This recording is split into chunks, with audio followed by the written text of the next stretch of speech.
Well, I'm back. Na, na, na, na, na, na, na, na. Hi, it's me again. I'm here with more on my Bohemian jewelry armoire. And this is just a quick video of filler for background stuff. But I thought to myself, if I didn't show it to you guys, then it wouldn't be showing you absolutely everything along the way. So we are going to paint in some stripes and also do a little tiny bit of stamping along the bottom of this jewelry armoire.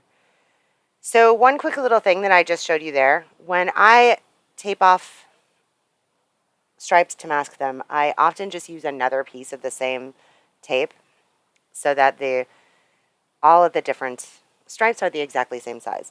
I did change this up just a little bit because I know what I'm doing, what's going over it. So I did change this up just a little bit, and then I altered the middle piece to fit.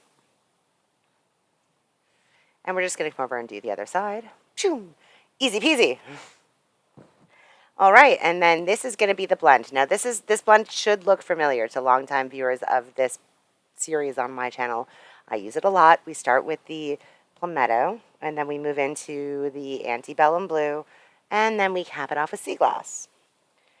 One thing I did want to point out, though, about this is that the first part of anything that I do is basically just me figuring it out. So I'm not painting with as much ferocity and as much, I'm using a lot less paint. I'm just making sure. I'm just seeing how it works. And later on, I realized that, yes, I know what I'm doing, and that's what we're going to do. So this does get a little bit faster. But you can see I wanted to include this part of the video. I thought about editing it out, but then I thought, you know what? I should show people that you don't necessarily know exactly what you're going to do until you start doing it. And that is something that I thought that my viewers might benefit from. So here we're bringing in the sea glass, and then we're just blending it out. I used 4 brushes for this, 1 for each color and a blender. And I'm not using a ton of water from my mister here, just a tiny little bit. The reason why is because tape obviously has sticky adhesive on it, but water will pull it up and allow for bleed under. And I didn't want that. There are a lot of different ways in which you can not have that bleed under, though. And I will, at one point or another, show you all of the different ways to make stripes. But for the case of this, I'm just painting directly on without having used any of those techniques. So I wanted to make sure that it wouldn't do a lot of bleed under, and it didn't. So we're just finessing the blend here, adding in the amount of paint that it really needs, and then coming back in here with our different brushes. And you can see I'm just doing like the tiniest amount of water, just a very small amount, and blending it through. Stripes are one of my favorite design elements, so it's fitting that I decided to add it to this portion. When you see when the stripes are done, just bear in mind that I'm not finished. This is still background information. It's going to look really good when it's done. I'm actually starting to get really happy with it.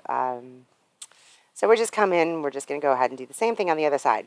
Now, whereas the first time I was trying to figure it all out, the second time I know exactly what I'm doing. So you can see I just dive right in there with the paint and get the effect that I desire. And I think I've explained this technique before, but in case I have not, adding the paint just to the middle part where it's going to be the thickest is the best way to get a deep blend. A lot of people struggle with blending, and I honestly think that when you dip your paint into the paint pot and then you add it to your piece, you put it where it's going to be the thickest, and then you just blend it out. That makes blending take significantly less time, and there's a lot less guesswork as well. Oh, what I'm doing there is I'm just cleaning up the edges with a little tiny detail brush. All right, then we're just going to come in here and finesse and blend it all out. And then we'll move on. So after I let this dry, I pulled off the tape, and it looks pretty good. And again, I wasn't going for a picture perfect blend here because, like I said, this is still background. All of this is still background. So I'm just coming in here and adding a little bit of dimension with antebellum blue and palmetto. I'm using 3 brushes for this. Well, 4 actually. I'm using 4 brushes for this. 1 to add the paint on, a very wet blend brush, and then a drier brush to finesse it, and then a detail brush to make sure that I don't lose crispness or dimension with those stripes. So I really like how this looked, the little shading that comes up from the bottom. This dried really cool, and I'll take you on a tour of it before I do the next bit, but it dried really cool. I added it to the top as well.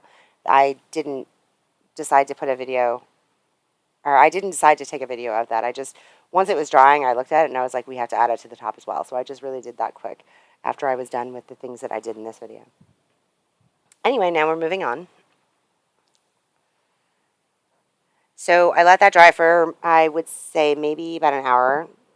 And then I brought in this stamp. This stamp is by Hampton Art, and I'm using a makeup brush to put the antebellum blue on the stamp. The purpose of these stamps is to add a little bit of interest in the background, a little bit of brocade interest in the background. There's a lot of things that are going on top of it, including resin and additional paint. But I wanted the background to, I wanted it to be just not a flat piece in these little inset areas. So I'm doing this with a stamp. Stamping is a super quick, fast way of adding little details. And you don't have to, it doesn't have to be as grungy and faded as these stamps are. You can actually get perfect stamping if you want to, but I didn't. I wanted these to be faded because it's going into the background. And so you can kind of see when I do this part of the side here, the kind of look I'm going for. So I'm just, when I'm adding the paint in, I wish I had showed you in the video, I'm basically just adding it to the edges here because I really just wanted it to be like the hints of that pattern. And there we go. So we're just going to come in and do the next part of it.